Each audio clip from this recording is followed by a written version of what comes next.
As part of our efforts to address hate and discrimination against South Asians, we're hitting the streets to find out how we can stop the hate and understand the South Asian community's perspectives, solutions, and experiences regarding the same. Sir, how long have you lived in the US? Oh, it's about 20 years now. 1988. Oh, 50 years? Almost 60. 40 years. I was born here, so 31 years. If I may ask you, have you ever gone through any kind of racial slander, abuse, or bullying of any sort? Yes, couple of times, few times I would say. Different kind of look, sometime, some verbiages, but most of the time different kind of look. Over the years, yeah, microaggressions, misunderstanding, some act of discrimination, or it's something that you may miss.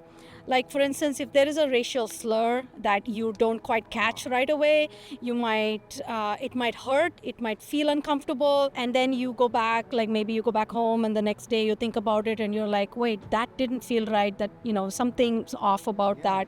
So it's a micro, but it still hurts. And when it adds up and when it happens over and over, especially if it's your own friends or your own colleagues who are doing it, then it can kind of add up and it can contribute to like relational issues, it's relating to other people. Say in high school, have you experienced any incident or bullying because of your race? I actually don't know. I might have, but I was probably just ignorant. Those were things that never occurred to me until maybe I went to college, when I started having the awareness of like, oh, there's racial disparity, and I actually didn't have a very close South Asian circle also going to high school.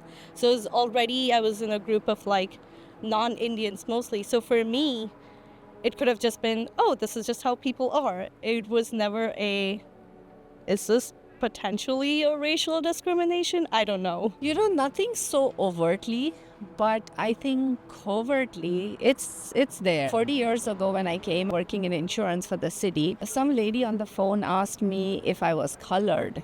And I had just come from India, so I didn't even really know what she meant by, asking that. That was very prevalent in those days, in 1962, 70s and so forth.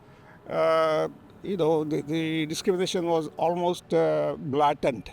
Those who were actually practicing, they were doing it without any kind of fear, because there was no laws yet that actually could prevent them from sort of giving a second thought before doing what they were doing. Profession level, maybe some getting the promotions and then, those kind of stuff, maybe. I don't think they will talk about that. It is there though, in the companies and different, technical companies. Do you feel like an outsider when some things like this happen?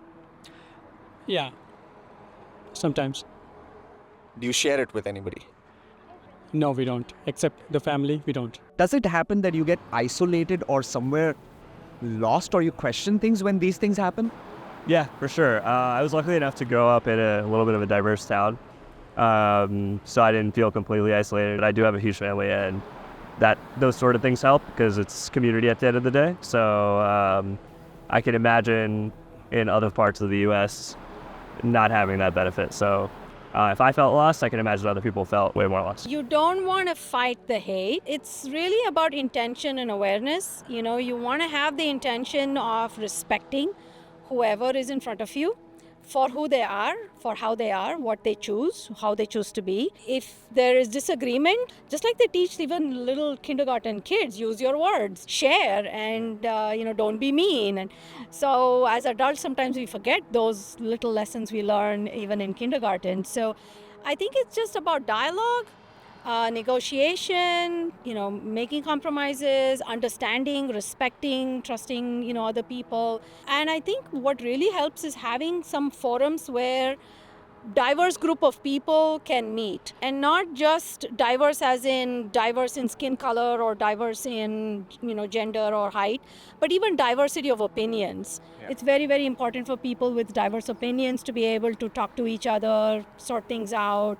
create safe spaces for themselves and for others. They might not even trying to make a racial discrimination or anything. It's just that they are probably not aware enough of like what it is. Yeah. So it's more of, don't take everything necessarily in a negative way, but just try to understand where they're coming from. And some people are 100% making a discrimination. That's different. Remember, change starts with each one of us. Let's continue to advocate for justice and spread love within our communities. Thank you for joining us on Stop the Hate.